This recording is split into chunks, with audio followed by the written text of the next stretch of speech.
Welcome back everyone. Today we're going to be replacing the purge valve on this 2008 Honda Accord with a 2.4 liter 4-cylinder engine. This is going to be pretty straightforward, so let's jump right in. First, let's take a look at the new part. Here's the part number, and I placed a couple links down below for the part. I used a genuine Honda part, but I also provided you with a cheaper alternative down below, so make sure you check that out. A faulty purge valve can trigger your check engine light and cause excessive fuel consumption. This car had the following codes: P0141, P0455, and P0456. P0455 and P0456 relate to an evap issue, while P0141 is related to an O2 sensor. So I'm going to replace the purge valve, and you will find out later in the video if that fixes the check engine codes or not. Now let me show you where the old purge valve is located. Here it is. You can see it has an electrical connector up top and a hose coming out of each side of the valve.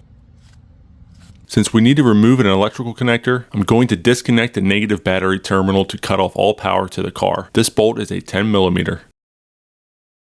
Alright, now let's get that old purge valve out of there. You need to remove these two bolts and disconnect the hoses. I recommend removing the hoses first, however the way I did it worked just fine too, as you will see. The bolts are both 8mm. The one up top is easy to remove, however the one on bottom took some creativity. I'll show you how I removed it once I get this top bolt out of the way.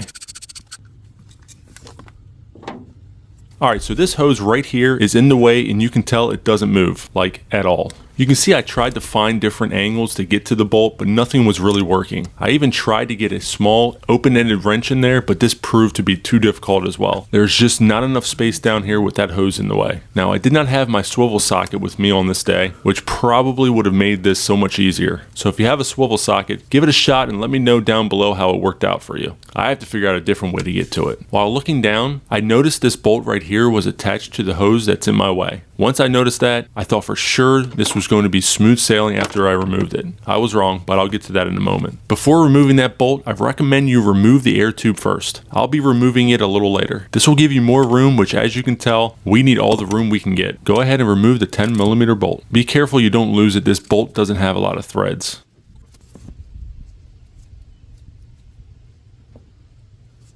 Alright, so as you can tell, the hose still does not move a lot, even with that bolt removed. However, it still gave me more room than I had, so now would be a good time to remove that air tube if you haven't already, in order to give yourself some more room. It's secured with two clamps. Just use a 10mm socket and loosen both.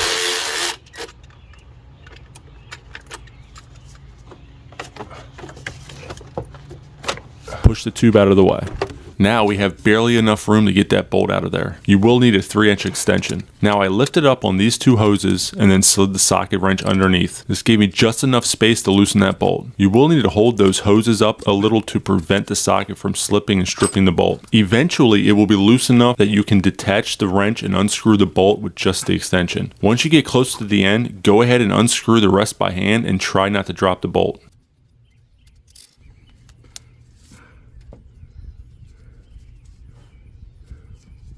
Alright, now the purge valve is loose and we can start disconnecting the hoses. But first, let's disconnect that electrical connector. There is a tab at the top right here that you need to push down in order to remove it. It may take a few tries due to the age of your car, but it should eventually disconnect. Here is how that tab operates. Now we can get to the vacuum hoses on each side. You will need a pair of pliers to loosen the hose clamps. This is kind of hard to see because that electrical connector is in the way of the camera, but I'll show you how to remove those hose clamps once the purge valve is off the car. Alright, before I begin, I want to apologize for the camera shaking. For some reason, this camera cannot handle movement like my other camera. It was fine until this point of the video, but I think I may have been leaning on the same surface the camera was resting on, so I do want to apologize. Hopefully this video still helps you swap out your old purge valve. With that out of the way, let's remove the last hose clamp. You want to push the clamp to the right so you can separate the valve from the hose. However, while I was pulling the valve, the hose separated from the other end. That's okay, just make sure the hose is not damaged. So in order to loosen those clamps, you need to squeeze both rings together and then slide it away from the purge valve. It's actually a little more difficult than you would think, but still doable with a pair of pliers. Now you still need to remove this little hose to put on the new valve. So if your line is stuck like mine, just pry on the end near the valve to loosen it a little. This should be enough to allow you to pull the hose right off.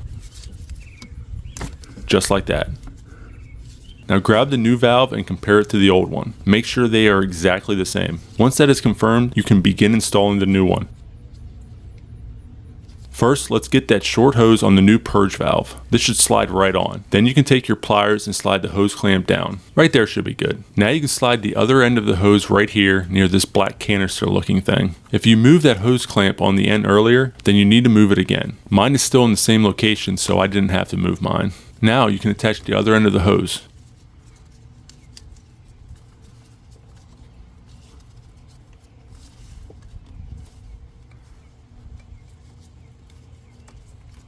And don't forget about your electrical connector. Next, let's get those 8mm bolts screwed back in. The top one is the easiest, so that's where I decided to start. This will hold the valve in place when you start the bottom bolt. Don't screw it in all the way though. You will see here I had to back the bolt off a couple of turns. If you tighten it, you may have a hard time getting the bottom bolt to line up. Now carefully guide the bottom screw into place. I'm using my 3-inch extension to help me.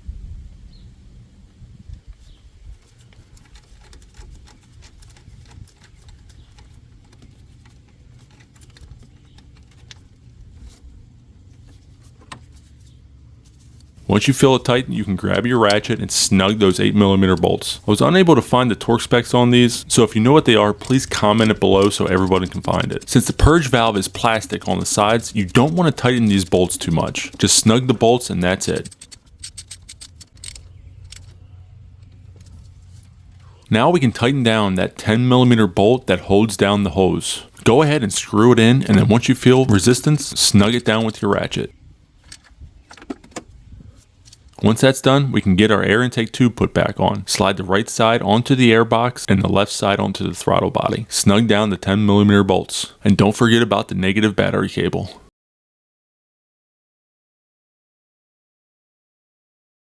That's all there is to it. If you found any part of this video helpful or entertaining, please give it a thumbs up. Also, if you haven't subscribed yet, hit that button as well as the notification bell so you don't miss a video from our channel. Thanks for watching and we'll see you on the next one.